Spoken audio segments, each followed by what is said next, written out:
Yeah, we back up in the building, trash talking with the old heads. Of course, I'm your host, Dante, along with my partners. What it do, G? You know what it is, baby. It's that time to kick it off. We're 2 weeks away from pro football, 1 week away from college football. You already know. And as always, time to kick the wives out. Oh, yeah, they can't come in. Get the hell out of the basement. Be a few months before you see me on the weekend, baby. 18 weeks. No excuses. Play like a champion. JW, what it do, bro? It's time. It's time to put the pads on. Click, clack. Time for some What pads? ear hole slaps. Your maxi pads, the Nah, we $49 maxi pads. definitely ain't doing no maxi pads. Definitely ain't doing that. But it's time. You know, it's time to get dirty. Time to get out here and bust some cats' heads wide open. You already know. A pausable statement. Pausable. I thought it was coming. I had to pause. Thought it was coming. Thought it was coming. Why play like a champion when you can be a champion? I had to wait. Why play like a champion when you can just be a champion? Automatico. You see it. But you know what it is. We are the old heads, man. Again, not athletes, not journalists, no press passes, just real Speak for talk. yourself on athletes. Speak for yourself on athletes. No, I'm talking about, I said professional athletes. Watch, Professional athletes. That's different. Yeah, we are not professional athletes. Since 1988. Right, but them badass knees. You can't hoop no more. I can't deny that. There's a roof and a ladder that's calling your name right about now. Now, G, you asked me about mine, like I think it was last week. Monday. It's going down Monday for you, ain't it? What you mean? You said, Shit. Hey, man, we talked about that last week. Yeah, it's going down Monday. It's going down for you Monday, ain't it? Monday morning, 6 a.m. Okay. Bright and early. Sunday. All right. Got to start my prep. Ooh, you got to drink the damn nasty shit. Yeah. Oh, the colonoscopy coming up? Yeah. That shit disgusting, dog. No solid foods. Yeah, you're going to be hungry as hell when you get done. I heard. Yeah, you're going to be hungry as hell. Be all right, man. I need to lose. Yeah, you're going to be good, man. It'll be all good, man. Good luck, bro. Hey, but we got a deep show today. Not too much to talk about until football get going this week when we have the pre-NFL show, pre-college show, where you make some predictions and stuff. You know what I'm saying? I can't wait, dog. FSU, Bama, upset week 1. Ain't no Damn, week 1. Ain't no upset. It can't start no better at Florida State. It's time for Bama to reclaim our throne, baby. Not with that motherfucker coaching. Hey, man, I'm not going to tell you no lie. I'm going to go ahead and say it, Bama fans. I am not trusting Kalen DeBoer. And I'm telling you now, I'm taking the 14 points. Give them to me. I'm taking them. Man, I don't care if we win by 1. Y'all ain't long as we win.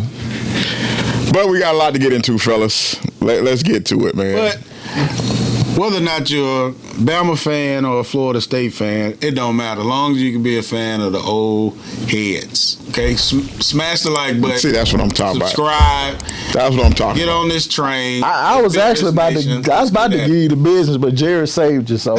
Hey, you can't always be on me, dog. Soldier Boy, what did I tell you the last time we was in here? I said, you need to do something to him. That nigga sleep.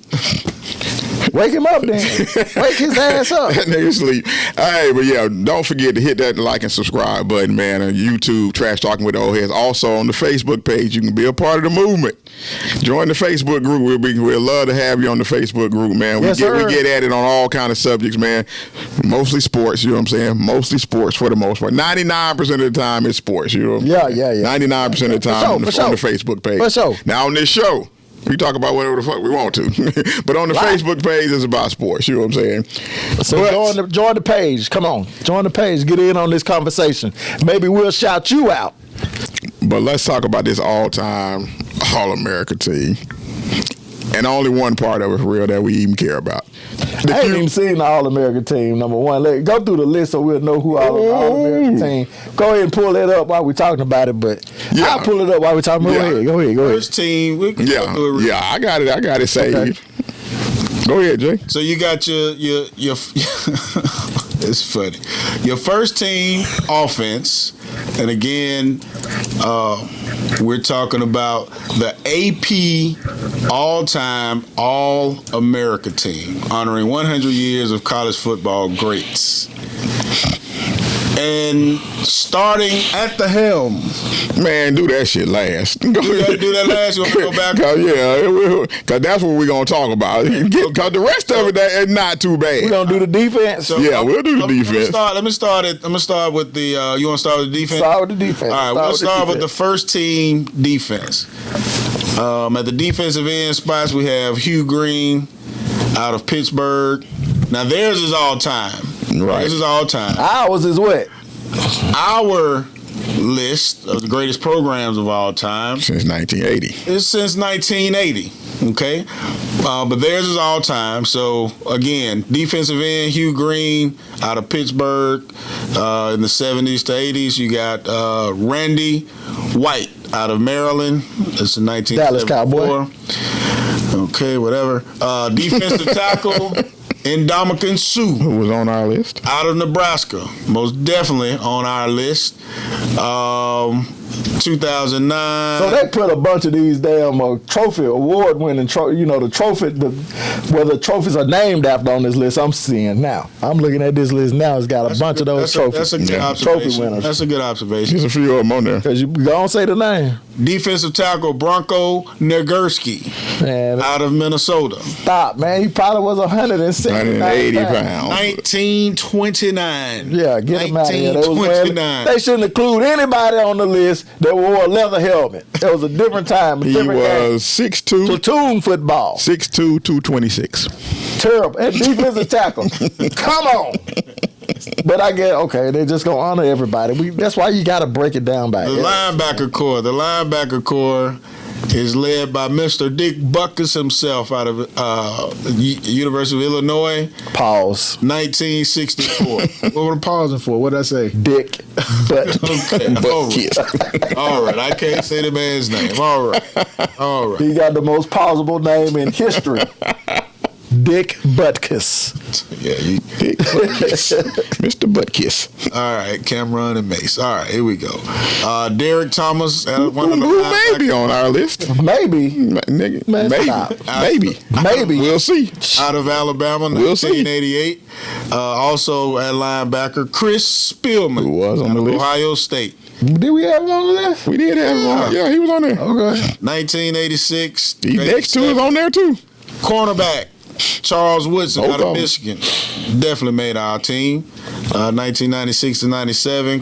Cornerback. Two safeties made it too. Deion Sanders out of Florida State. We just finished talking about Deion. Too early. Mr. Lockdown, Mr. Don't Pass Over Here, Mr. No Fly Zone himself.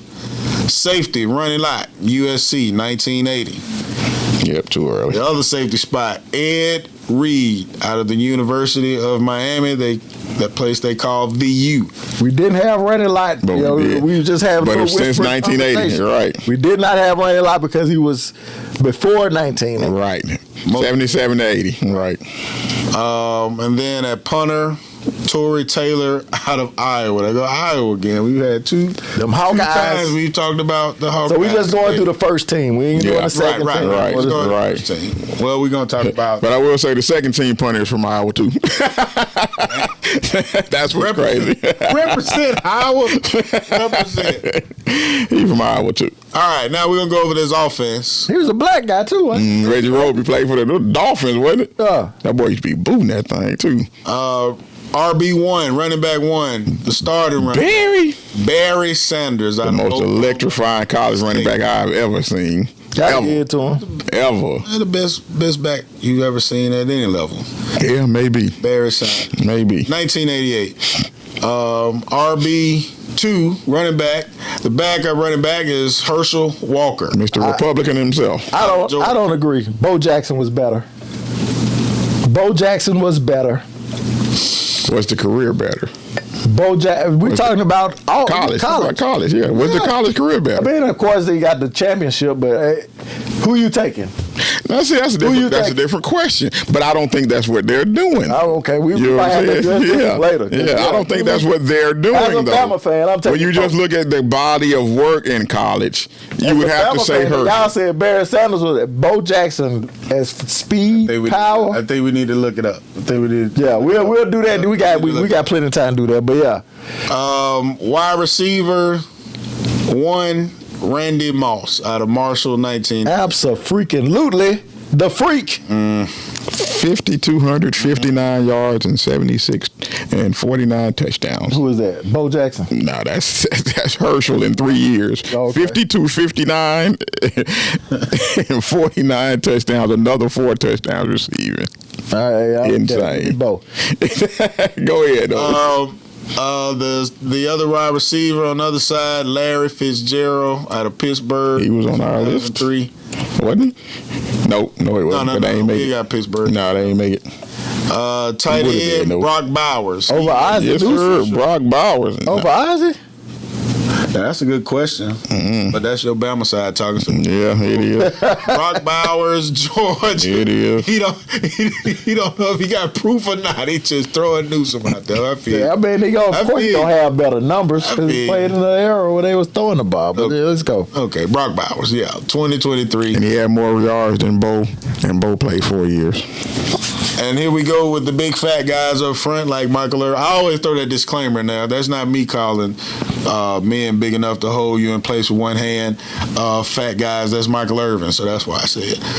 Offensive tackles, Orlando Pace out of Ohio State. Mr. Pancake himself. He definitely made our list. The other offensive tackle is Bill Fralick, however you want to say that. Fralick, out of Pittsburgh. That's another Pittsburgh. Seabass. 1982, 83, 84. Offensive guard, John Hanna, out of Alabama. Roll Tide. 1972. Roll your ass. Yeah. Your other offensive guard is Jim Parker, out of Ohio State. 1956. Then you got your center, Chuck Bednarik out of Bednarik, sorry. They ain't got the Remington on there? At Penn. Nope. Bednarik. 1947 to 48. Another almost leather hat wearing mother. Leather helmet should not be allowed on these squads. I'm sorry. And you got not sorry. You got your kicker, Sebastian Yes, sir. Janikowski, who we just talking about as well. Yes, sir. Go over Johnny Rogers. That's a damn shame. Florida State couldn't have a first team All-American on not one of these teams. Bama got 2. So, just saying, man. And then at quarterback, the starting quarterback. Bullshit.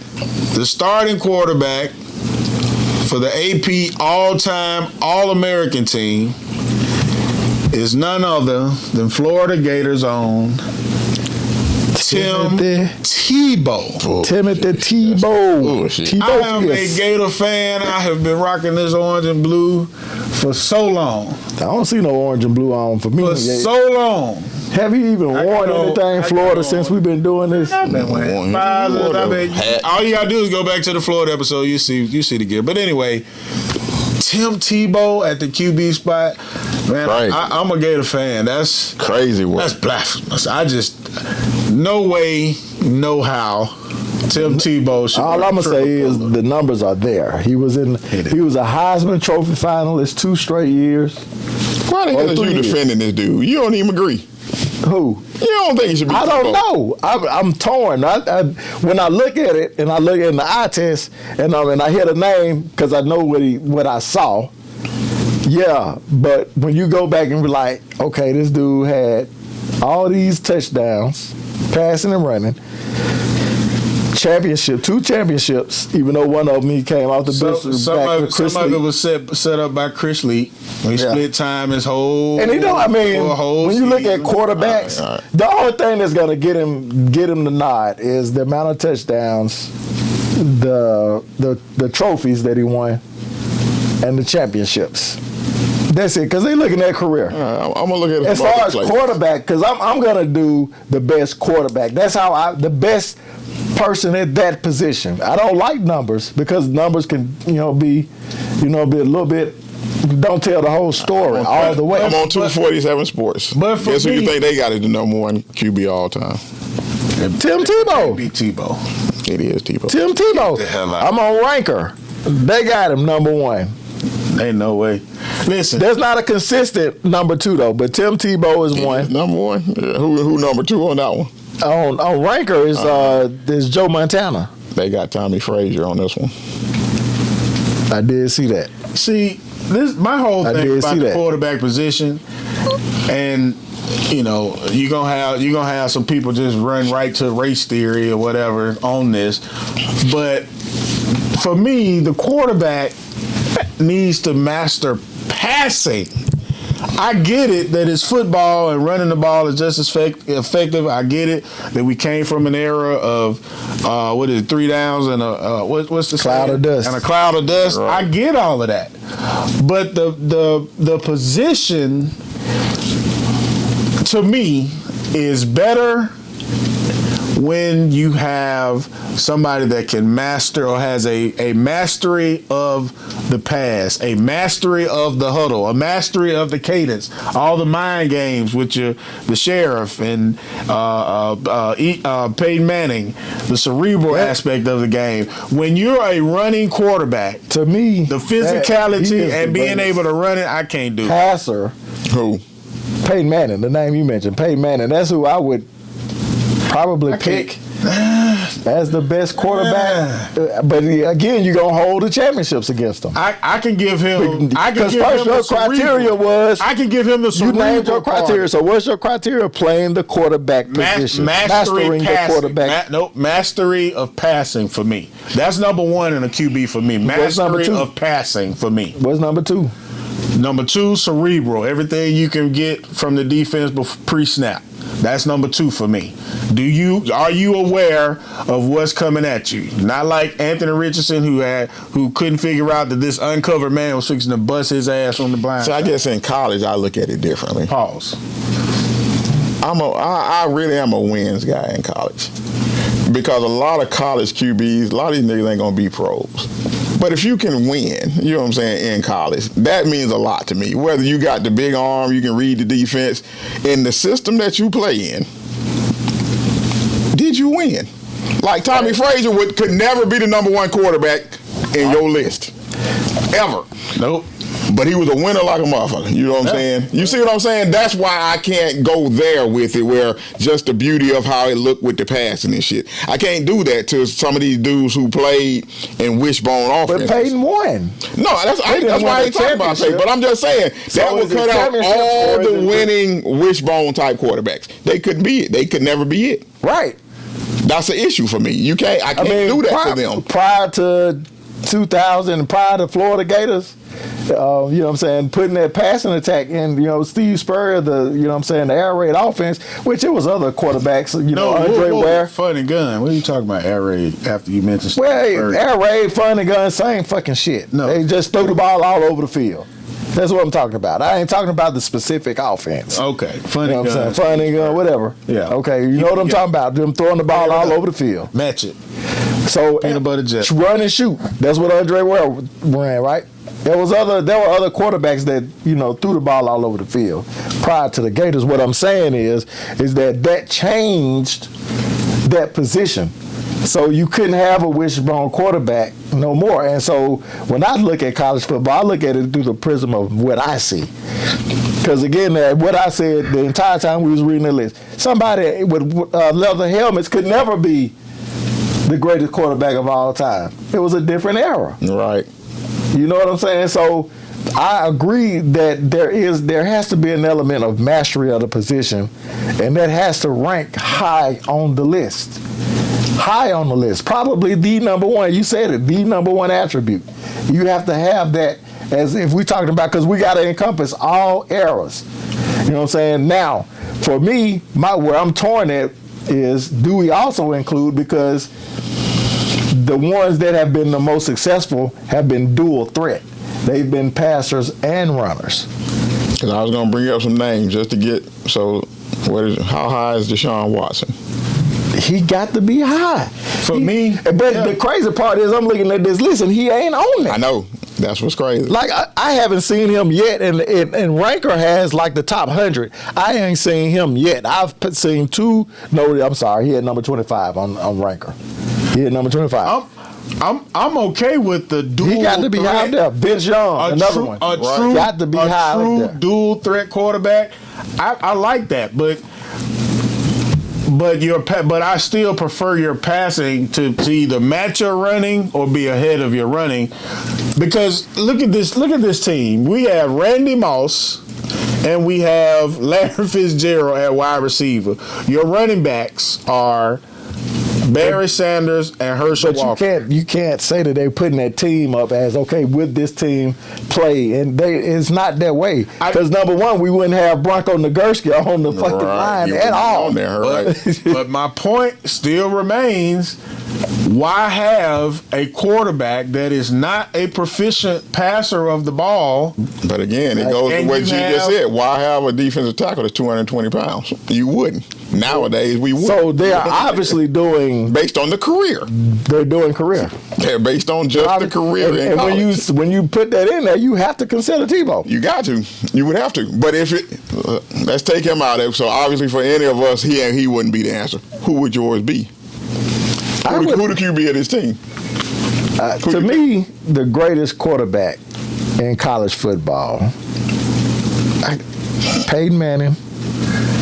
Nah. When you every time I hear you now say you're that, going too much to the pros. Every time I hear that's do y'all not remember what Peyton Manning was? He was. Do nice. we not remember what Peyton Manning was? He was nice, but we have always considered he meets your criteria other than the championships. Am I right? We've never considered master of quarterbacking. His first. Who do you have better than him? Master of quarterbacking. Peyton Manning's first mastery, in my opinion, is not passing. His first mastery is pre-snap, knowing what's going on the field. That's his. I'm saying it's. Who was a better passer? He's never had the prettiest ball. He's never been considered to have the strongest arm. Joe Milton got a prettier ball, but is he gonna put it on the money? No. Peyton Manning will, on time, in the right spot. I don't look at him as that. You're a Florida Gator fan. I don't look at you him. Out of it. I don't look at him as that QB. I am not solidly saying Peyton Manning. I'm just thinking through my selection. Okay, Peyton Manning ranks high for me when we talk about mastery of the quarterbacking position. But when you do career accomplishment, you throw in the career.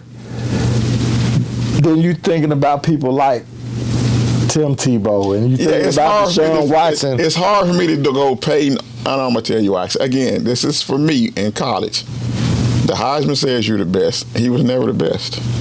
I can't put a dude as it that never won. Who did they select over? That never won the Heisman. I can't do it. He can't be the quarterback. Dan Marino win the Heisman. Based on college career, you can't be the college quarterback of the team. I'm just saying, for this team, the way it seems like they're doing it, the best of the best as far as career, you never won it. You wasn't never the best of the best. I'm sorry, you can't win it. You can't be the QB. That's a faulty argument, man. Sometimes that the Heisman vote is sometimes you would have won that bitch once. I'm sorry. Nobody had more hype. You would have won that bitch once. That means you got outplayed all three of them years. He didn't. You telling me Charles Woodson was a better player than Peyton Manning? Because that's who he lost to. That year, yeah. How? Was Charles Woodson the best? He was the best cornerback. Was he the best wide receiver? He was the best player. He was a dual threat. It's kind of like Travis Hunter. Now, he translated in the pros. Right. But you can't tell me that Peyton Manning didn't deserve that Heisman. That is probably one of the most controversial Heisman Trophy. No. Yeah, it is. It's not. It's not one of the most controversial Heisman Trophy campaigns. Not to me. Or contests. Not to me. How? Peyton can't be the QB, dog. That's crazy. He can't be the QB. So you got to have a Heisman to be on the list. For me, to be the QB of the team, yes. It's too many other QBs. Vince Young, some of these other dudes. Bryce Young got a Heisman. And we see how that's working out for y'all. But anyway, we know y'all don't build no quarterbacks anyway, so we know y'all can't have no quarterbacks. So I told you he was going to be trash anyway. Steve got a Heisman. Let me get Steve back, though. He better than... Man, stop it. See, y'all criteria crazy. Okay. Heisman. That's just Eric Kraus got a Heisman. Would he be over? We're talking about college careers. Yeah. Yeah, I'm talking about there are people with Heismans who have better careers than Peyton Manning. I'm sorry. Not including true. Tim Tebow. Not true. I mean, the ranker has Peyton Manning third. Okay, so it's two people in front of him. All right, so you saying Tim Tebow can't be it? I'm saying he wouldn't be it for me. And who was the second one? Who's second? Joe Montana. Does he have a Heisman? Joe Montana. let me get Joe Montana. If that's who you choose, that's who you choose. Back there. Let me get Joe Montana.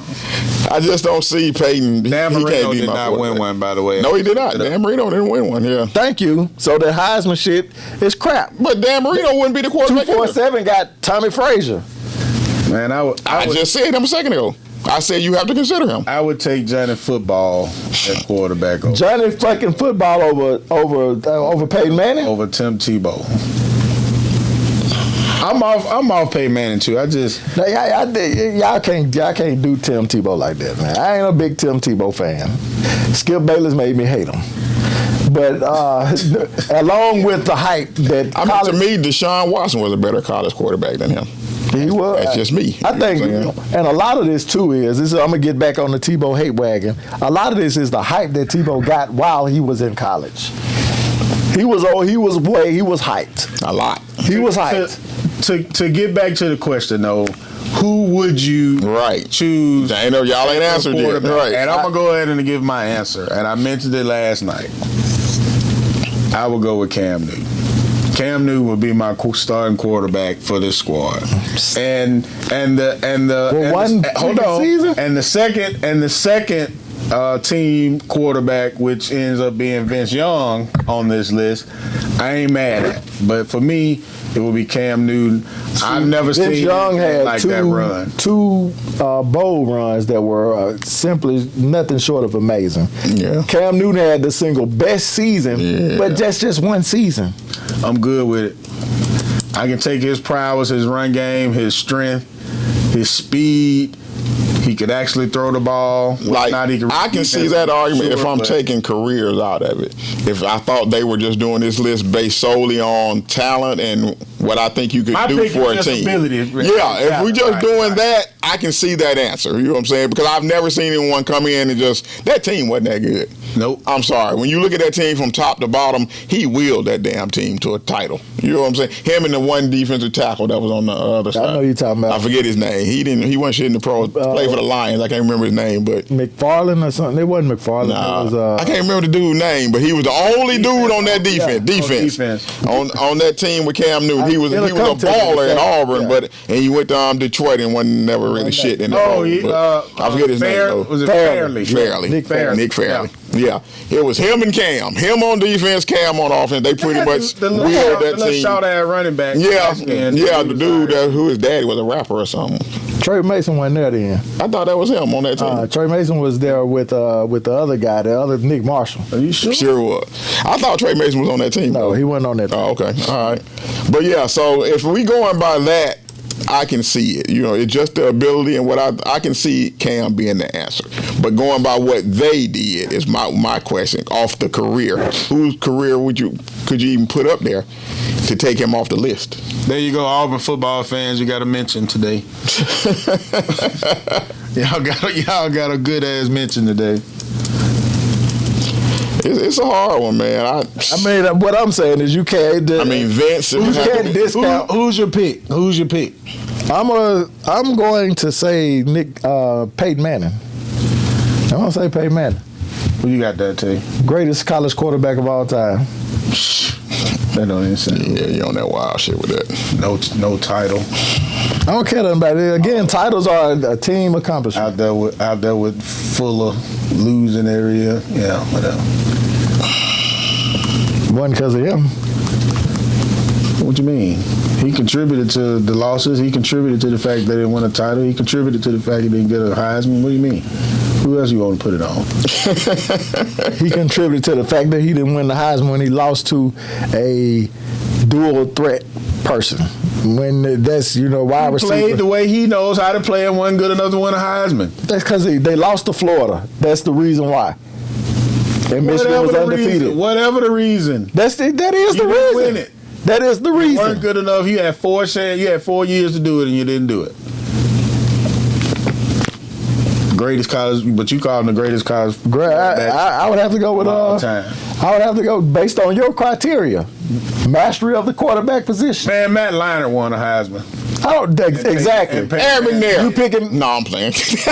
I ain't mad at it. Hey, to get in the Heisman conversation from there, I had to shout him out. R.I.P. to Every there. R.I.P. to Every there. I had to shout him out though. But to get even in that Heisman conversation that year from a HBCU, you guys just had to give him a shout out. And if you want to go with another one-hit year wonder, then we can go with the Bengals quarterback right now.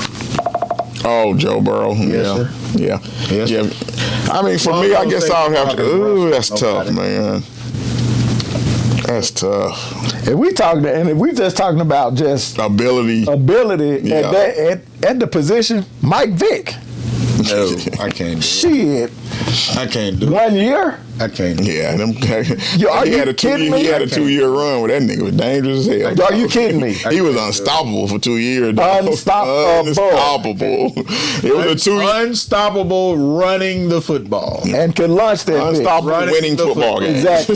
With Virginia Tech. With Virginia Tech. A team that wasn't a power at nothing until he got there. You know what I'm saying? I'm off them dudes, man. I'm off. So, you know that I like it. It looked good. It just depends. It's just too much. Do it at QB. I mean, depending on your criteria. Yeah, it really depending on your criteria. It really is. You know what I'm saying? But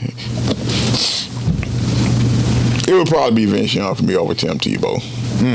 It would be. I would pick Vince Young over Tebow. I would pick him. I would pick Steve McNair over Tebow. I'd pick Peyton Manning over Tebow. I would too. Deshaun Watson over Tebow. Joe Montana. Yeah, a bunch of dudes. Dan Marino. I'd pick Peyton Doug Tebow. Bryce Young over Tebow. Give me Doug Flutie. Maybe.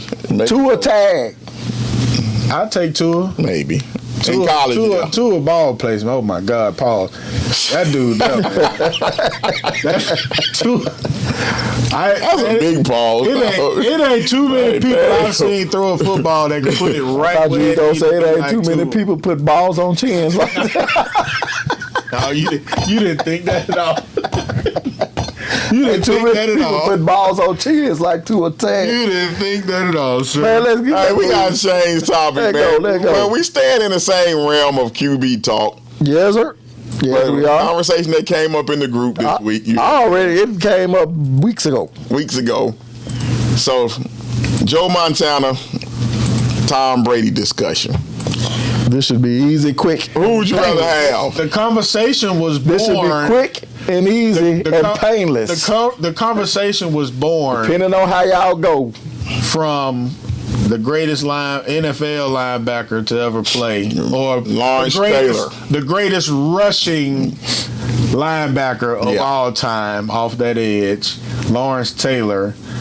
In an interview when he was asked who was the best quarterback, NFL quarterback of all time, between Tom Brady and my guy Joe Cool Montana. He told the truth. And that man, although we got some differences with the dude right now, with the photo op with the president, not ashamed to say it. He was on drugs. He don't even know why he was there. He said he did say he didn't know why he was there. So why are we even taking his? He was back. Because on the football field, he know what the hell he talking about. He backed the wrong horse.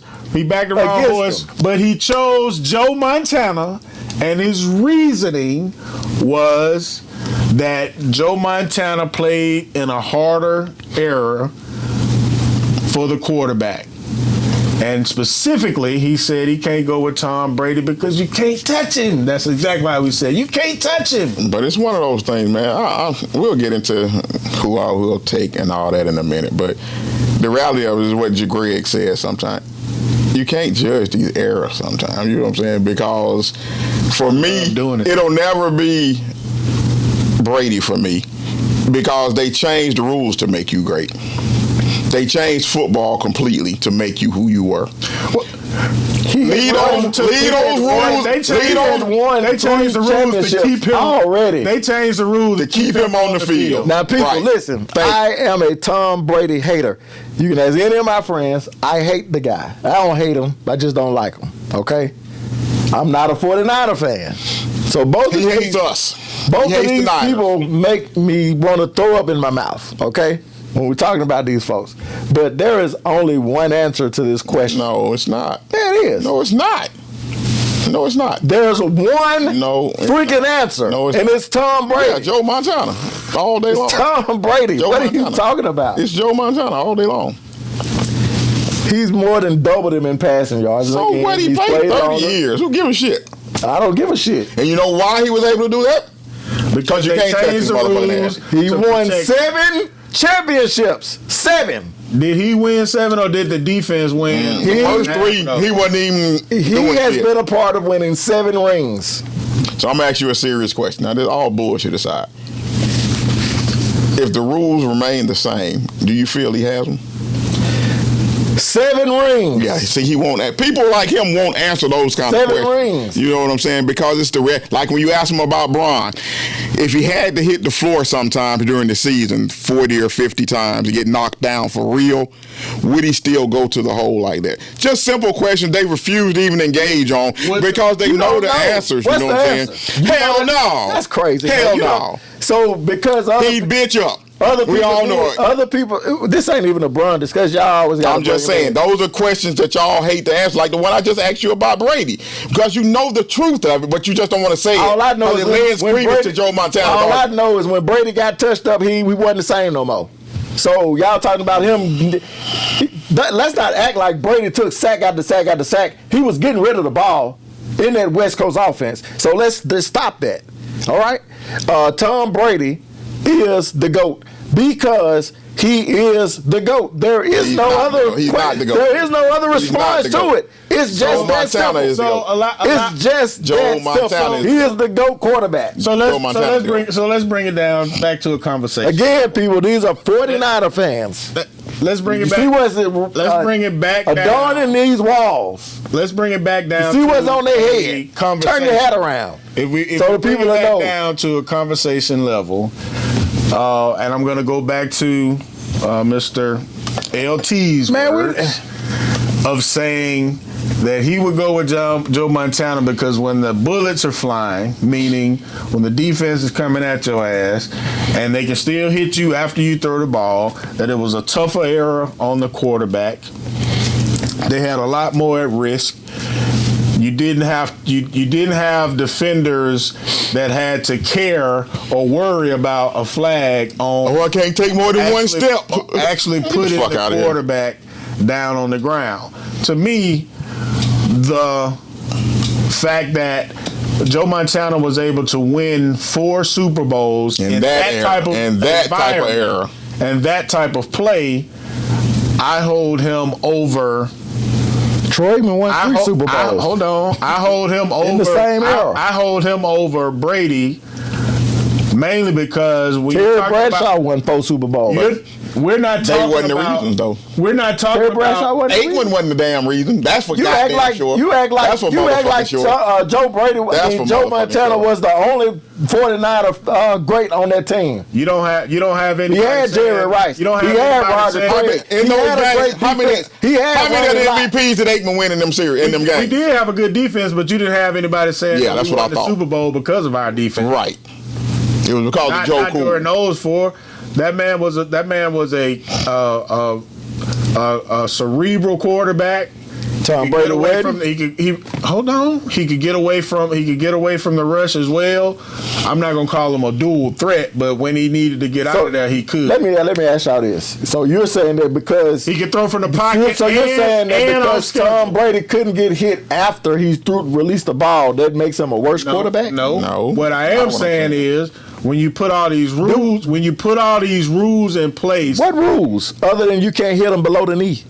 What rules been put in place? that's enough. And you can't tackle them. You can't tackle. can't the even quarterback. land That on came- them. You can't even land on them. Hit the You quarterback. can't even land on the quarterback. That rule came out damn near toward the end of his career. Get the fuck out They here. took He had already won 6 when they started Man, making get that the rule. fuck out of here, No, man. no. Oh, yeah. Yes, they did. No. Okay, look it up. They started protecting them motherfuckers after he got hurt. Right. Get the fuck out of here with that bullshit. That was the rule that they changed about hitting below the knee. Well, that's where it started, bro. What are you talking about? Right, that just That's what it started it. That wasn't all they was calling. No. We was watching these fucking games. That ain't all they was calling. And what I'm telling you is that when they started, what you're talking about is you can't tackle the quarterback. When they Let me finish what I'm saying. But when they did that, it's not.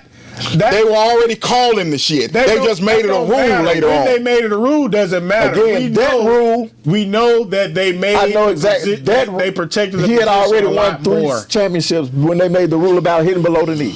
Okay. Can we agree to that? Okay. Is that a fault? Is that fault? Can we agree to those 3 Super Bowls is because of their defense? Can we do that? We can agree that one of them was. Oh my God. Did you see? Okay. When they played the Carolina Panthers for the 2nd title. Was it the defense? Because I remember Jake Delhomme going up and down the field. I think that was his name. Can we agree that Jim Burke late hit on Montana cost him a Super Bowl? Jake who? Jake Delhomme. That's what I said. The dirty late hit on Montana by Jim Burke cost him one. I remember. So what are we talking about? I remember Donovan McNabb and Steve Young. I remember Donovan McNabb and Terrell Owens putting on the show. Except for Donovan McNabb threw up, but they put up some points.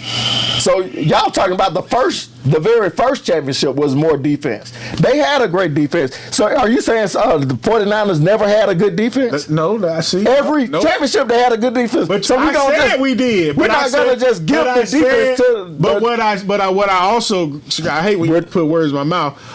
But what I said was, yeah, we had a good defense too, but you never heard anybody coming out of there saying that we won it because of our defense. It was because of our all-world quarterback, Joe Montana, getting it done. That's how we. The one thing I do give credit to Tom Brady. He's one of the greats, but I don't have him as number 1. And it ain't just because I'm a Niners fan. Stop doing that. It is. And there's I'm not just gonna give it to Tom because he has 7 titles. I can start backwards on his career. What he did in Tampa Bay, going to 2 straight Super Bowls, amazing. Proving that he was more of an important piece to the Patriots championships than his coach Belichick. That was amazing. I like the way he did that. The other thing, and my homeboy Rod always gives props to Brady on this, is that he did it, most of it, without having top tier receivers. Now later he got Gronk. And that counts a whole lot because he's arguably the best tight end ever. If you want to go Julian Edelman. Right, that's what I'm saying. His receiving core wasn't always Randy Moss tier. for a year or two. He definitely never had a wide receiver core as dope as the Niners and Joe Montana had. Yeah, that's for sure. Yeah, you make a point. But I was gonna bring. I was there. You cooking? Go ahead. Keep cooking. But I'm about to go completely U-turn on your ass. But when he did get an all-world, unstoppable, the receiver you consider the best ever, if I'm not mistaken, in Randy Moss, they did some things. They almost went undefeated, but almost don't count because they didn't get it done in the Super Bowl that year. They lost. He did have the best or one of the best wide receivers ever in the game.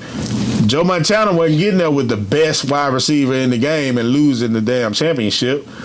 Give me Joe Montana, man. That's the best QB we've ever seen. He wasn't getting there all the time either, though, was he? He got there enough. And when he did get there, he won them. In his Super Bowls. I'm going to end this whole conversation. In his Super Bowls, Mr. Montana, 11 TDs, no picks, 127.8 rating. That's all. I ain't got nothing else to say. Pull up Tom Brady's Super Bowl numbers. Okay, then. I know it ain't 11 and I know it ain't 11 and no picks. I know that. I know he ain't got 0 picks. I know he ain't got 0 goddamn picks. 7 Super Bowl wins.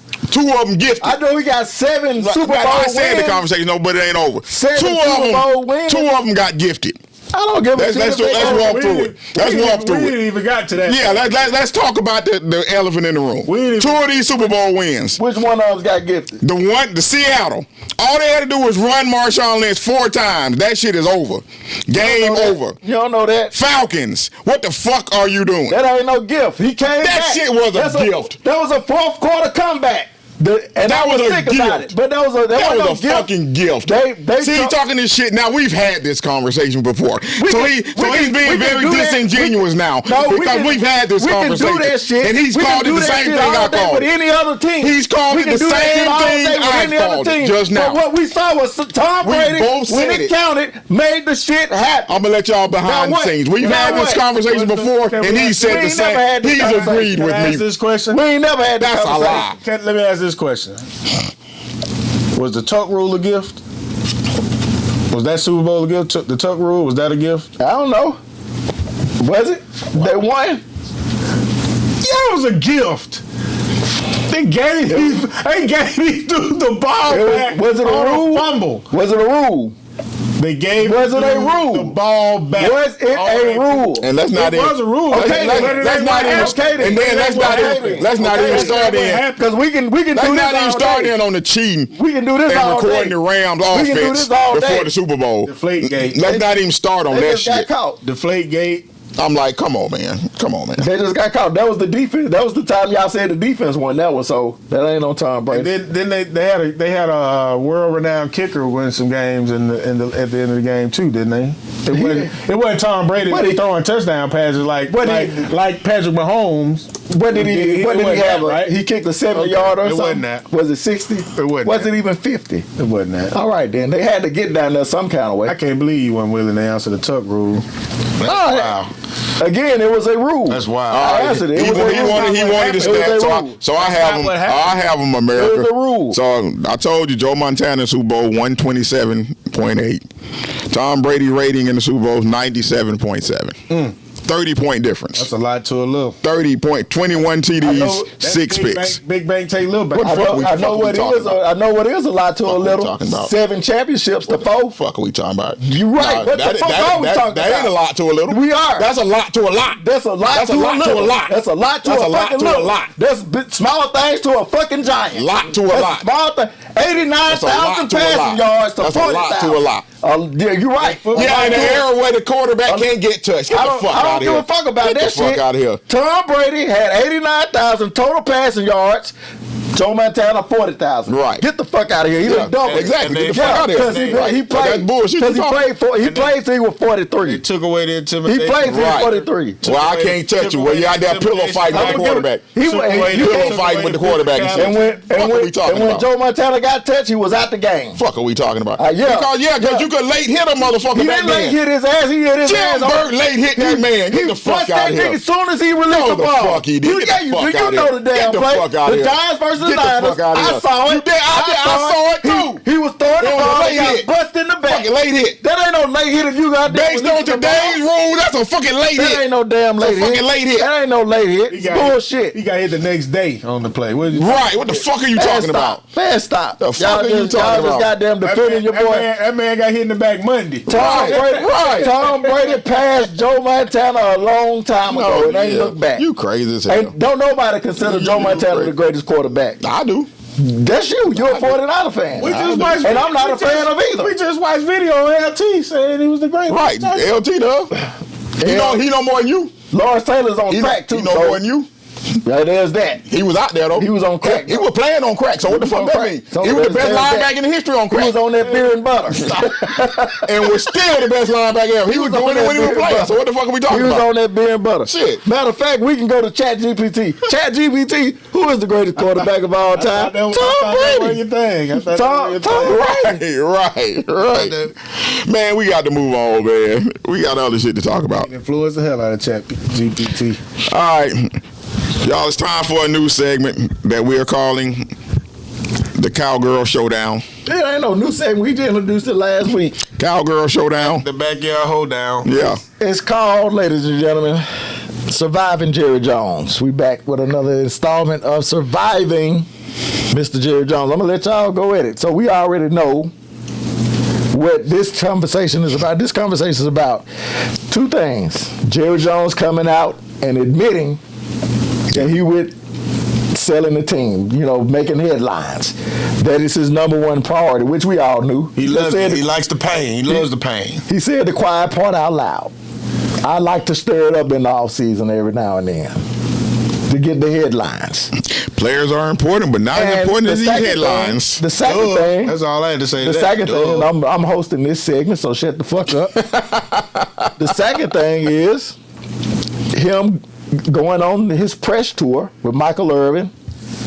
The statements that he made about the Micah Parsons agent, saying that he can take the contract and shove it up his ass, and some of the statements that he made with his good friend and the kowtowing interviewer known as Stephen A. Smith.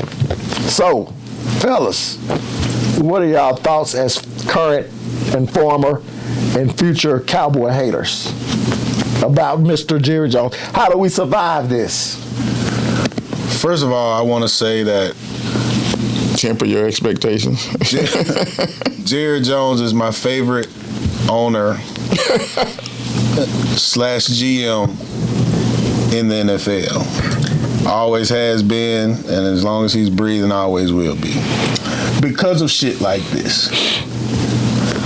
I love the fact that he destroys this team's chances at winning and don't give a damn about it.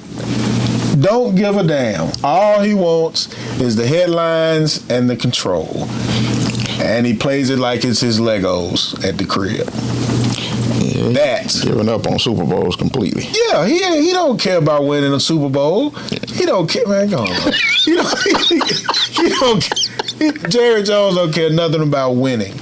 How in the world do you play with your best player's money like he's doing right now? I mean, the headlines.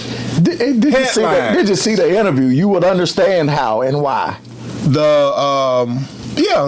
I saw. There's a whole bunch going on with Jerry Jones. Listen, He's senile. You said that before. Senility. I've saw that a couple of years ago. His senility is he's narcissistic. Most definitely. That's number 2. That's probably one of the biggest reasons, above the senility. And number 3, the sucker is flat out racist. Simple and plain. Motherfuck him and John Wayne. Number 4, jealous. You can the Jimmy Johnson thing. That's complete, utter jealousy, narcissism. He don't categorize all these things in them categories. The statement that describes Jerry, he'd rather lose and be the story than the team win and he not be the story. Yeah.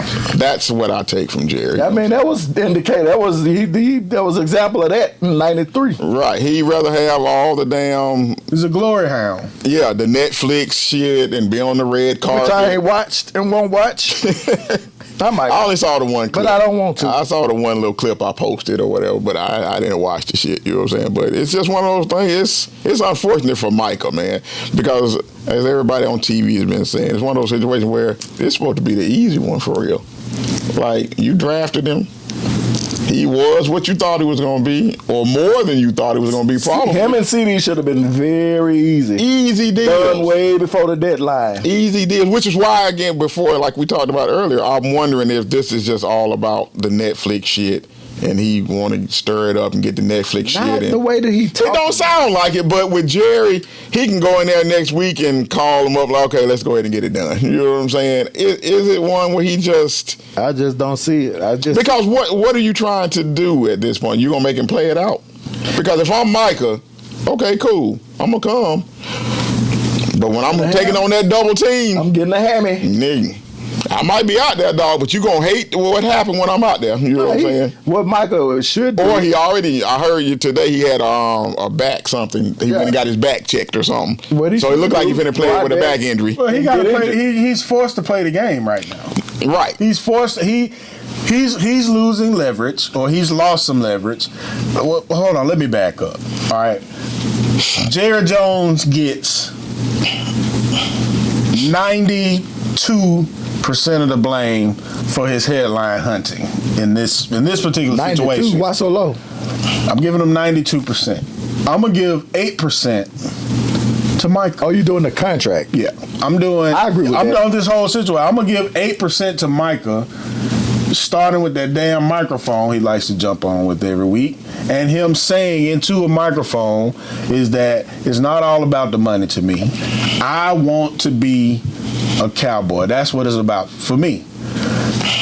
Get your ass off the microphone, sir. I have to. We got to get over the double standards for owners, man. Owners say crazy shit all the time about that. I want him to be a Cowboy for life. Yeah, owners say shit like that all the time. No. It can't be double standards with that shit. The second part of what I'm saying, I don't have a problem with that. It's the first part of it's not about the money for me. When you know you're going into negotiations and contract years and stuff like that, don't talk about your contract in the public. Don't do that. Because, of course, Jerry Jones saw that. And Jerry Jones was probably doing this when I got it. This my boy. This my boy. He ain't going nowhere. He want to be here. I thought you was gonna Don't do that. I thought you was gonna go here with it, with the 8%. Now I agree with you. Him getting on the mic isn't a good look for the team, especially when you lose. It's just the optics don't sit right. You got this podcast, I'm just you're not talking winning about specifically championships. the money part. Okay.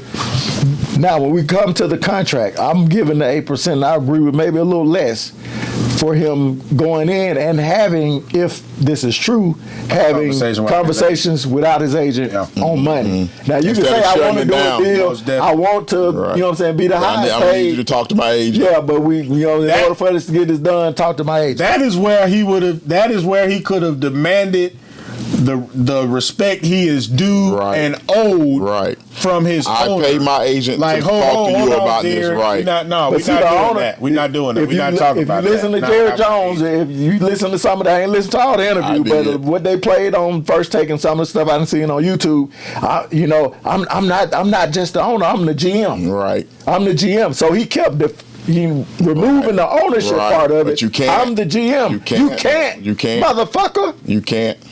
Right, you're the owner of the team, period. You know what I'm saying? You can't do it. And that role you give yourself is right. It's like he's looking at them like, okay, you're the player and the agent. Like, you know what I'm saying? Because I'm doing dual. No, I pay him to do this. Right. Is it a rule? And I was listening to a podcast, but I was working at the same time, so I can't remember if they absolutely said it. But is there a rule that if a player has representation, that you can't talk to? No, that's not no rule whatsoever. You can tell it's not illegal for him to talk to him. You know what I'm saying? It's fine for him to talk to him, but that's the only part I would put on Micah. You should have been man enough in that moment to tell Jerry. Just to stop. If he get to number, okay, well, let's do 4 years at $35 million a year. You should have been like, I'm not talking about numbers. That sounds nice, but I'll let you talk to my agent. But they were saying that's what Dak did when he called him to dinner the year he did his contract. Yeah. And Dak was like, hey, I'm not going to talk numbers. You can talk to my agent about the numbers. But he went and had dinner. You know what I'm saying? He should have been man enough to do by that shit. Yeah, right. Because then it goes into his narcissism. Right. And it's a loyalty thing. Like he wants, I got the money, I got the power. I want you to pledge your loyalty to me in this way. Not that you literally doing it. It's just like Trump. I needed to look loyalty. Like that. Yeah. He wants pure, straight out loyalty, fidelity to me. Kind of like Michael Irvin has for him. Yeah. Right. Yeah. Yeah. Exactly. Kind of like Dion has. Exactly. I don't think Dion got that loyalty. I think Dion has a respect for him, but I think he respects him because he paid him. Right. But I don't think he not like Michael Irvin. He's not like Michael Irvin. He's not like nobody's quite like Michael Irvin. He's not like Michael Irvin. He gonna protect him and do all that shit, and he gonna be Stephen A. with it because Stephen A. is so annoying. That's what I was just about to ask. Why does Stephen A. bother you in this moment so much? Because he's not doing what he would normally do in any other situation, and he says it all the time. That's my buddy. Yeah. You know what I'm saying? And just like I brought up last week, like that video with Jamie Foxx, that should have been Front Street News, man. Meat watchers. That should have been Front Street News. Meat watchers. He protects them. He tries to. He tries to stay objective and say things, but it's not as forceful or as objective as he would in any other situation. And with somebody he don't really have a relationship as a with. black person, when they get to a certain level of success, it's like they changed sides a little bit. Yeah. And they see themselves more as Jerry. Exactly. He sees himself more now as Jerry Jones. I have this type of money. I got this type of power now. Exactly. So you the stuff I do. So some of the stuff that Jerry does, I could really do. Right. You know what I'm saying? He really. And he likes riding in the helicopter. He likes. They like that shit. You know what I'm saying? I don't want to get off the subject. Right. That's some talk shit. That's some talk shit. That power shit. That's some talk. Yeah. That's talk. But I agree with you. He puts his relationship or his access to Jerry Jones above what needs to be said, or what should be said in his field. He really does, and that's a shame that he's so open. He does, and I'm not taking away. I think he does an excellent job with what he does, with what he is. You know what I'm saying? He's turned it into something incredible. I give him much respect for that. And he will, he will say that Jerry is wrong, but it's not as forceful as he does with other people and in other situations. Like Jerry, I'm gonna talk about you a little bit. Right. But I still love you. Right. You were wrong, Jerry. You're wrong. Right. Instead of, you know what I'm saying, being as bombastic as he is with everyone else that he disagrees with or think is wrong in any situation. Like if it was a LeBron. Well, I ain't gonna even bring that because I'm just saying he killed it. He has a personal vendetta against LeBron. They don't like each other. That's fine. You know what I'm saying? I get that. I'm like an Aaron Rodgers, or when he, you know what I'm saying, when Aaron Rodgers really tore his draws with Drew in public. Somebody else. We'll even go to Dak. I think there's something going on with, because he can't stand Dak for whatever reason. He got something negative to say about Dak every single time. You know what I'm saying? So anytime Dak does something, he's going to crucify Dak. And he won't do the same thing for Jerry. Because he made him the highest paid quarterback. Right, so he's taking... Even though he's never shown... But whose fault is that? Of the money. Whose fault is that, Dante? Jerry. All day long, we said that. You signed the contract. We said that shit when it was going on. Like, well, why would you do that? Well, you know what I'm saying? He feels like he deserves to be able to do that. If you thought Dak was your really your only answer, you should have signed him when it would have been cheaper. That's all I'm saying. Well, he wanted the headlines. And Dak. He wanted the headlines. Signed a mediocre quarterback to a big contract. That stood for the whole year. Yeah, ain't nobody going by. Josh Allen didn't go past it. I mean, nobody. He signed it after Josh Allen. The next, he did. They signed it the day of the game. They signed that contract the day of the game. Josh was already signed last year. I think Josh just redid his, dog. When? I'm about to show, but y'all can go ahead though. Oh yeah, it's time. It's the bang bang. Oh, it's time. Bang bang report. Done with the Niners report. The bang bang reports. I mean, not as much hostility in our report, you know what I'm saying? It's not as much, you know what I'm saying? 2 moves, basically, for Niner fans that everybody already heard. We got Sky Moore from the Chiefs, and we just signed Brian Robinson from the Commanders. So, moves we had to make, unfortunately, because all our wide receivers are hurt, and all our running backs are getting hurt. So, it's by necessity at this point. We needed some depth, you know what I'm saying? I don't think either player... Well, Brian Robinson could come in as an important piece of the season. He really could. I'm not blown away by him, but we may end up needing him. He could be a Jordan Mason replacement. That's how I look at it. Brian Robinson tough. Yeah, I said, so is Jordan Mason. You know what I'm saying? I like the move. Yeah, it's going to depend on your offensive line. Yeah. I like the move because it's now. And we're not waiting until desperation at the running back position to try to fill a hole.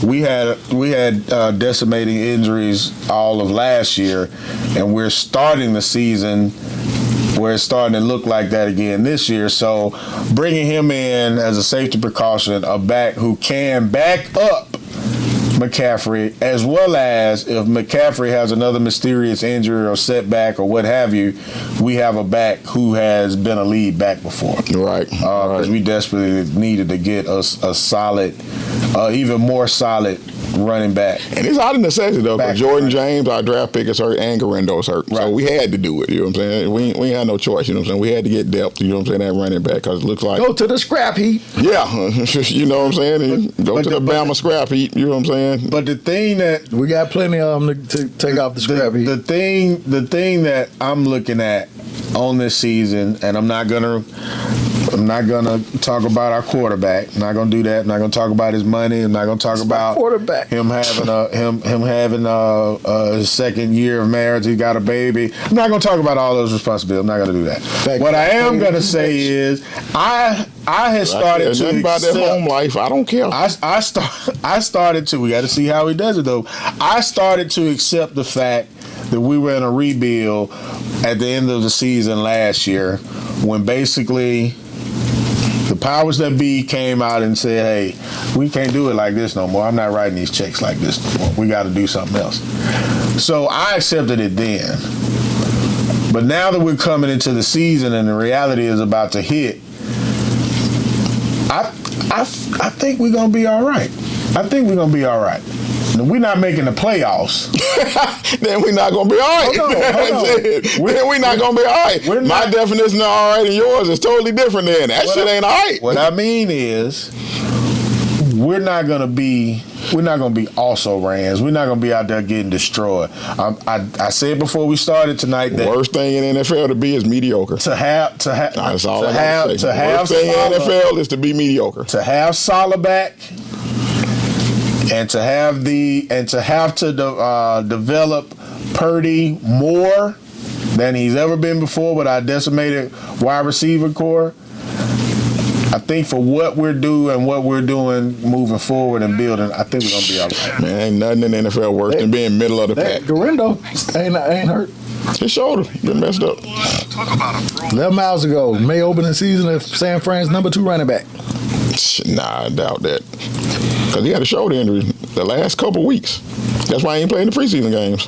And that's why That's why he went and got, oh boy, yeah, his shoulder been injured. And Jordan James been hurt. Him and Jordan James been hurt. Neither one of them play. I watched both of them games when they talked about him before the game. I watched both our preseason games. That's all they were talking about, his shoulder injury. We wouldn't have went. He might be good now. Maybe they were just holding him out, but he had a shoulder injury. But yeah, what I was talking about though, G, I agree with you though on that. The season, but I don't want to be mediocre though. I don't want to be middle of the pack. That's the worst place to be in the NFL. You either need to be bad or be fucking good. You know what I'm saying? Well, being in the middle. 8-8. Yeah, that don't get 8-9 don't get you nothing. You know what I'm saying? That gets you right.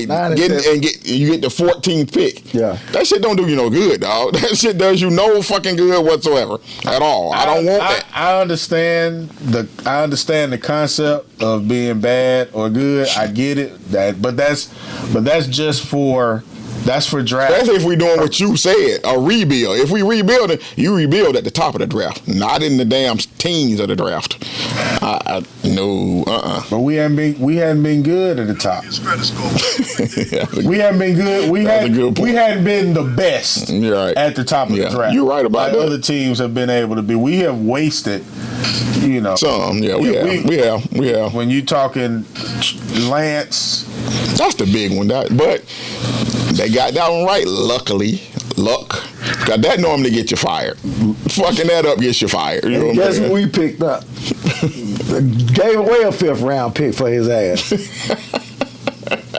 but what I was saying before we move on, man, y'all did. He signed March 9th this year. He just signed this new deal. What I was talking about, Josh Allen. Okay. Yeah, that's the one I was talking about that he just signed, and it's less than Dax. So I was like, ain't nobody even going that far now, and it's him coming off an MVP season, and he didn't go past that. So it's like, Jerry, that shit look even worse now. You know what I'm saying? He want to be in the headlines. It's a thrill for him to be like, I got it. I don't understand. How does that put you in the headlines though? Like, just signing the contract for a quarter for Dak Prescott is with the Cowboys. They're gonna talk about it anyway. Yeah. You know what I'm saying? It's what he's always done. And he just started that shit with Tony Romo ass. Yeah, that stupid shit. Yeah, for real. Well, Romo been out for how long? Romo been out of the game? But Romo to Dak. It was Romo to Dak. Yeah, Romo to Dak. That was it. They really ain't had a lot of quarterback. Aikman, Romo, Dak. Career span. Right. 9 years ago. Yeah. So that's a career span. Yeah. Over. But he did the same thing the first time he signed Dak. Waited till the last minute. He got hurt. Then he had to build up against the rail. Yeah, he franchised him the 1 year and then had to pay him again. You know, I'm like. Because Dak got hurt and he was supposed to pay him. Right. I mean, you had to pay him anyway. But ended up paying him anyway, but just more money. Dak, boy, you have worked this thing brilliantly. He had worked boy. Brilliantly, my Shouts boy. out to Dak, Dakota Brain Prescott. Boy, you doing it. You going the Kirk Cousins route. Give me all my money. All of it. All of it. The bottom line to our squad, though, I think we're gonna be all right. I think we're gonna play some football worth watching. I think we will after the first 4 or 5 I hope y'all weeks. 3 and 13. Well, I know we ain't gonna end up no worse than y'all. Yeah. Y'all were last year. We won't be too I know far. that. Yeah, you were last I know year. that. Ain't gonna be no. You worse were than last y'all. year. All injury related. Yep. We had injuries No too. bullshit. Did we not have injuries? Not as many as us. We had a plenty. Not as like many as us. us. We had a We plenty. had all at like the once most like in the us. league. We lost Trayvon Diggs again. We lost Demarion Overshawn. We lost Micah Parsons for 5 or 6 games. Great. We lost Dak Prescott for 5 or 6 games. What are you talking about? I don't know if you realize this, but your team does that every year anyway. Y'all play without them dudes at some point in time anyway. When I say without them, I mean they start off the season hot as fish grease, and then by the time you get to the playoffs, you can't find Micah Parsons. You can't find Diggs. You can't find them dudes making plays late in the season. So whether they get hurt early or they just come up short because You got they one can't season be in that mind. good. Again, when they played the 49ers. Every season, Greg, every season. Man, get the fuck out of here.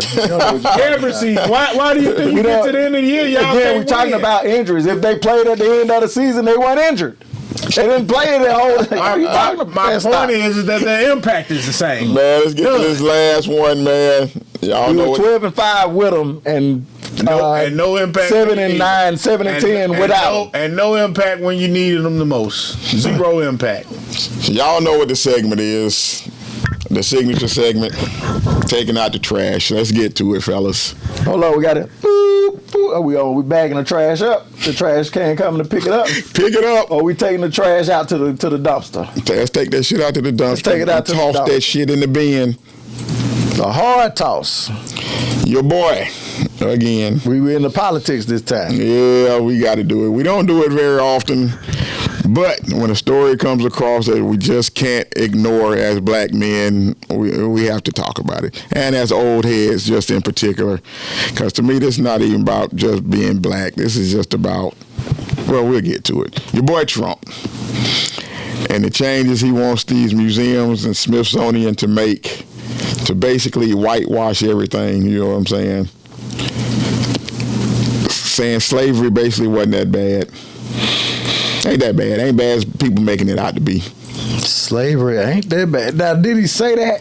Let me get the quote while you give your comments. Okay. Let me go and get the quote so we can quote him correctly. Yeah, You know let's what I'm quote him saying? correctly. Let's quote I him didn't hear correctly. that. His point is he doesn't want the white man's want the white man's sins to be all out on Front Street in any manner. Exactly. That's the gist. That's the gist of it. Exactly. Slavery as an institution of this country was horrific. We don't even realize how horrific it was. Now, let me go and give the quote right quick. Go ahead, before say the you quote. continue. The museums throughout Washington, but all over the country, are essentially the last remaining segment of woke. The Smithsonian is out of control, where everything discussed is how horrible our country is, how bad slavery was, and how unaccomplished the downtrodden have been. Nothing about success, nothing about brightness, nothing How about unaccomplished, the downtrodden. right. So you referring to us, right? Yeah, basically. We unaccomplished. Right. Nothing about success, nothing about brightness, nothing about the future. We are not going to allow this to happen, and I have instructed my attorneys to go through the museums and start the exact same process that has been done with colleges and universities where tremendous progress has been made. This country cannot be woke because woke is broke. We have the hottest country in the world, and we want people to talk about it, including in our museums. Donald Trump lies so much every day. Or at least every time we get a quote, every time he's on a mic, every time we see They him on counted like TV. 33,000 lies. He lies so much. Everything is so great on his side. Everything is great, and we've made this push, and we've done this great, and we've done that great. This will be great. And it's all a lie. It's all a lie. Whitewashing or trying to make slavery not as bad. That's impossible. It's impossible. You're talking about storing live bodies in the bottom of ships for months. Months on at end. sea. Right. At sea. Chain. Very little food. The minimalist of provisions. Right. Can't use the bathroom. Just do it right there on yourself. Not that bad. Ain't that bad. Dysentery. Yeah, ain't that bad. Not that bad. We talking heterosexual rape. You talking homosexual rape. You talking murder, mass murder. You talking mutilation. Thank you. Mutilation, all kind of ways. Yep. You talking about cutting. You talking about whipping, beating. You talking about dogs on folk, burning flesh, burning people alive, lynching, letting dogs eat them alive. Come on, man. And let me say this: throwing babies to gators. How do you? Thank you. In the Florida swamps, how do you? Oh, we ain't done. There's more hunting live people. How about that? How about just hunting? How about taking children from their parents, separating families? How about doing that, raping the wife in front of the husband? How about that? Buck breaking. This is all stuff. Right. This is real. These are things that happen. There are pictures. I say this when I have these conversations with people sometimes. I'm like, the stuff that we have that you have in museums is terrible and unimaginable. But think about going pictures. No. But think about the pictures that aren't in museums. Think about the pictures that are still in people's basements that they took themselves or that's been passed down from generation to generation. This is what we used to do to niggas back in the day. That's been passed down from generation to generation. That's not even in a museum. That stuff exists. That stuff is out there. For sure it's out there. Because every now and again you have. Well, those were in the 1900s. They ain't have pictures when it was when your brother, I think it was your brother, posted the. It was like a flyer or a card or something that was given the right to hunt and kill black people. It was years ago, so I kind of vaguely remember, but I think it was your brother that posted it. All of this stuff is unimaginable. How do you brighten it up? How do you put a smile on that picture? It wasn't that bad. It wasn't that bad. It's impossible, man. And I took the comment as, you know what I'm saying, first and foremost, let's talk about this. There's the Smithsonian. I've been to the Smithsonian. Now, I haven't visited. They probably just recently put that I've been to exhibit or that segment into, but the Smithsonian is a huge museum. Yep. Which covers a litany of shit. Right. All kind of shit. All kind of hit. Which does highlight America's greatness. Right.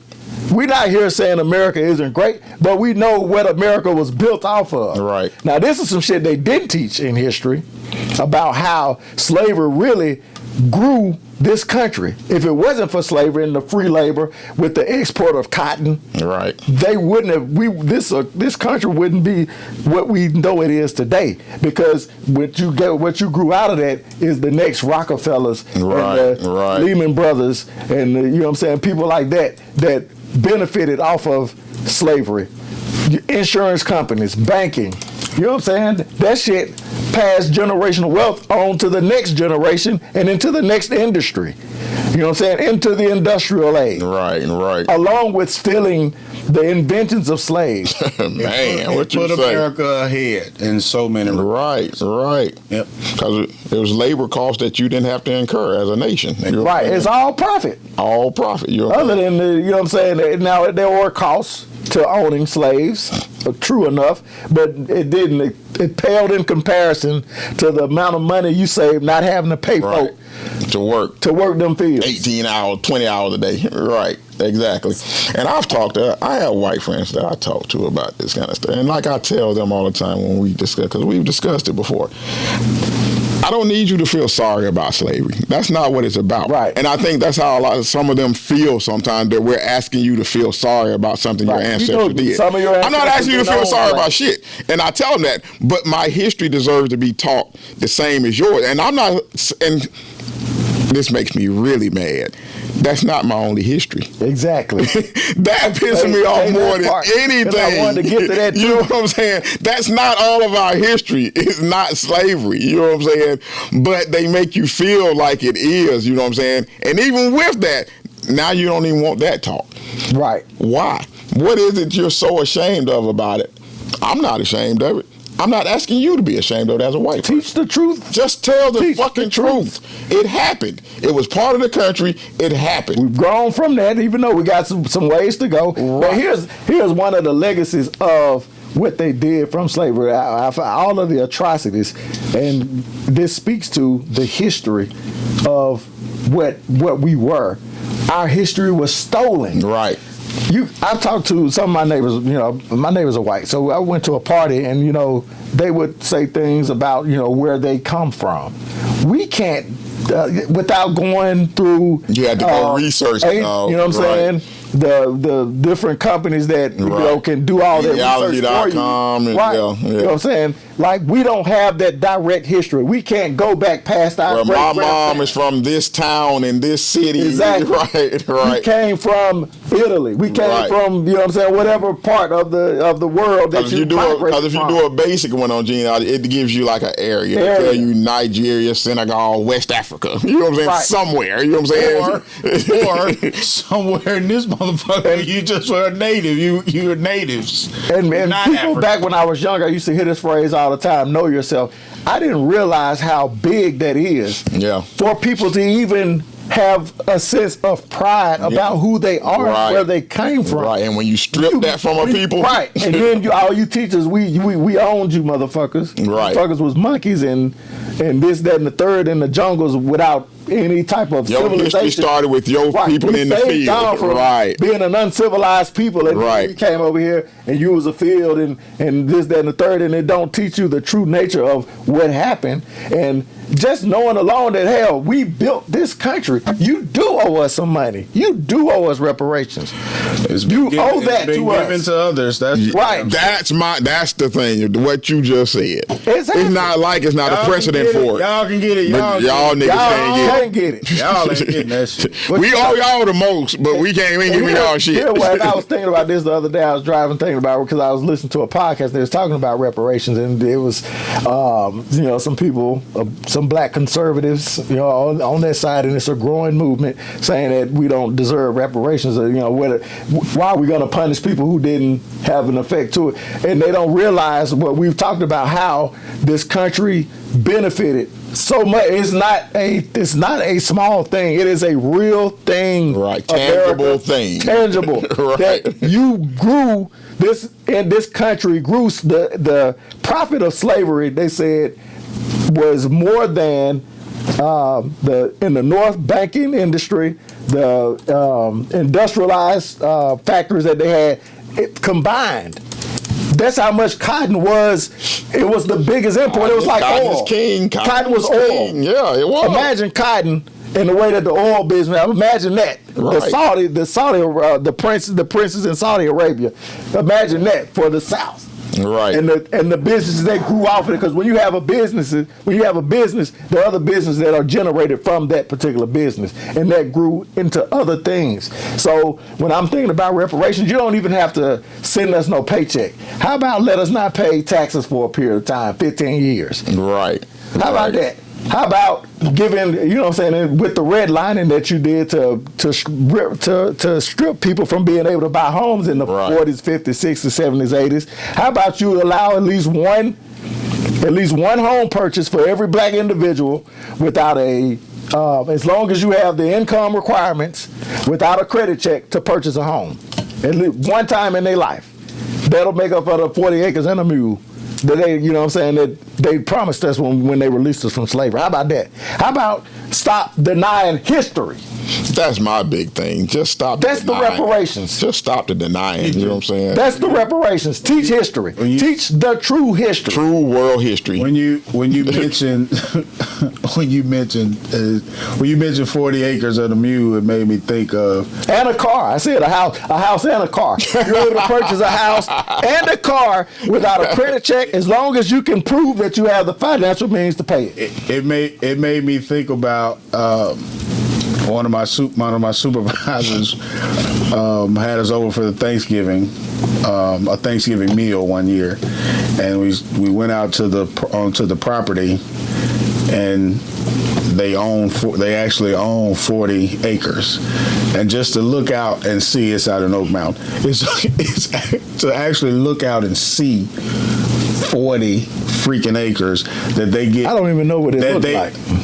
It's massive. What? We were on one mountain looking over to a mountain in the distance, and all of that was theirs. On top of that, they get mail damn near every day of people offering them millions of dollars for acres of their land. Yeah, because I got cousins in Georgia who own like 25 acres. That's a lot. It's a lot, dog. Yeah. You know how much you can do with that much land, dog. It's a lot. But they owe us, Chief. That's plain and simple. They owe us. You know what I'm saying? It's like I don't think we'll ever get it. Vulcan and looking as far as you can. Yeah, we'll never get it. But I'm with you. All of it. Yeah. Let the real history be told, though. You know what I'm saying? Don't try to whitewash all of it. You know what I'm saying? That, to me, is more upsetting than anything. Don't whitewash any of it. Right. Teach what you did to the Native Americans. Like I said, we're not asking any of you to feel guilty about anything. Slavery was the original sin. The first original sin was the fucking way that you did to Native Americans. And then slavery, which all of it was bad. Trash. Donald Trump, fuck you. Fuck you, and the people that support you. Fuck you too if you behind this shit you're doing. You know what I'm saying? To me, like I said, I hope midterms when they come around, there are enough good people on that side of the fence that are tired of this shit. I do too, but I doubt it. I'm not sure either. I'm starting to, I was kind of optimistic. You know what I'm saying? When we used to talk about it, I'm losing that optimism. I ain't got that optimism. I'm losing it. I am pretty sure that we are on the path to civil war. I hope that's not. We're headed down that path. I really hope that's not the case. I hope there are enough. They want it. That's the whole thing. Civil war, dog. You see what's happening. It's only going unless somebody on.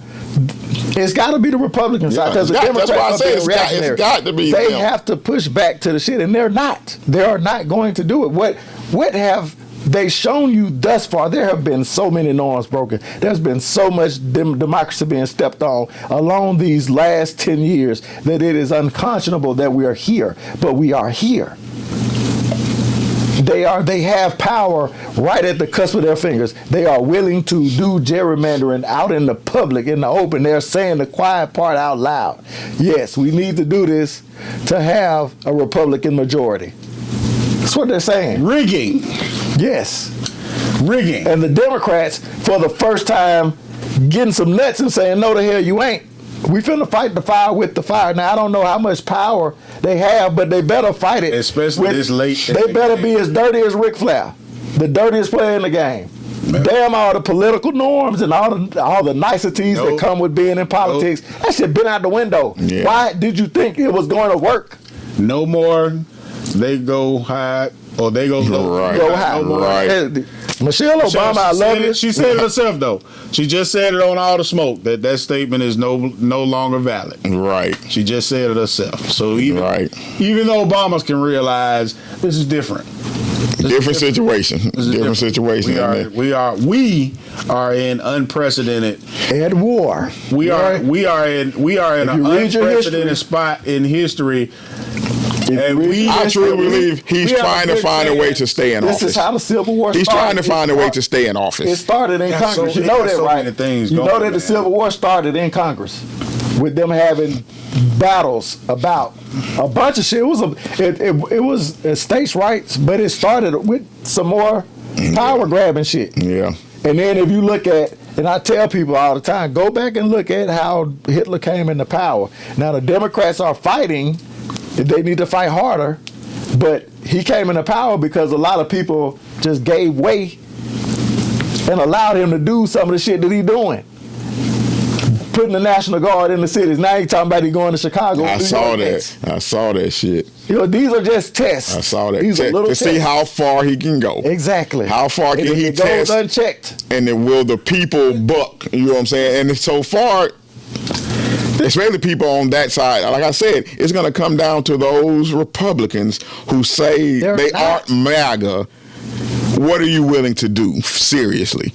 Like, how are you willing to buck it? You know what I'm saying? To be like, nah, this is not right. You know what I'm saying? With the Epstein files, there's so many different. And all of this stuff is about that too. Like a lot of stuff he's doing right now is about trying to hush that up and keep everybody's mind off of that. You know what I'm saying? And we ain't talking about the Joe Rogans and the people like that. Right. You know, at least they standing up to it. Some Right. of them. Right. We talking about the people that are in Congress. Right. That's in political office, like the people in the DOJ. I'm wondering, I was thinking like maybe once they release the files and they see the files that they do release have been, you know what I'm saying, redacted and some stuff left out about Trump. Whitewashed. That they, once they release it, I'm hoping that somebody in the DOJ releases the shit, you know what I'm saying, to a news outlet or something. You know what I'm saying? Just like, right. Okay, this is what they put out on public. This is the real one. This is it. Yeah. Right there. I hope so. But even with that's that, one of my G, hopes. But even with that, G, what is it good for now? All you gonna do is lie. What is it good for, man? He gonna be like his AI. If they got pictures and video, what is it good for now? It would cause enough Republicans to give the majority back to the Democrats in some of these, because it's going to take for them to win this midterm. They don't win this midterm. They have to at least win the House. They don't have to win them both, but they need to win the House at least. One or the other, they have to win. If they don't win either of them, it's going to be some shit. Yeah, and I'm hoping enough Americans can see, you know what I'm saying, yeah, we got to give one of these back. You know what I'm saying? Because y'all doing all this is going too far. That's the only hope we have to slow his progress down. If he wins the midterms, it's on and popping. It's on and popping, dog. He gonna go as far as he want to go. We need to get to the gun range. And whenever y'all want to go, we need to make that a boys' day out. I'm with it. Get to the gun range. We gotta get our aim down. DJ, you out there? I know my brother-in-law Melvin and my big bro Adrian, my little bro Adrian. They with it. They already tested. Yeah. Know my brother-in-law down the street, yeah.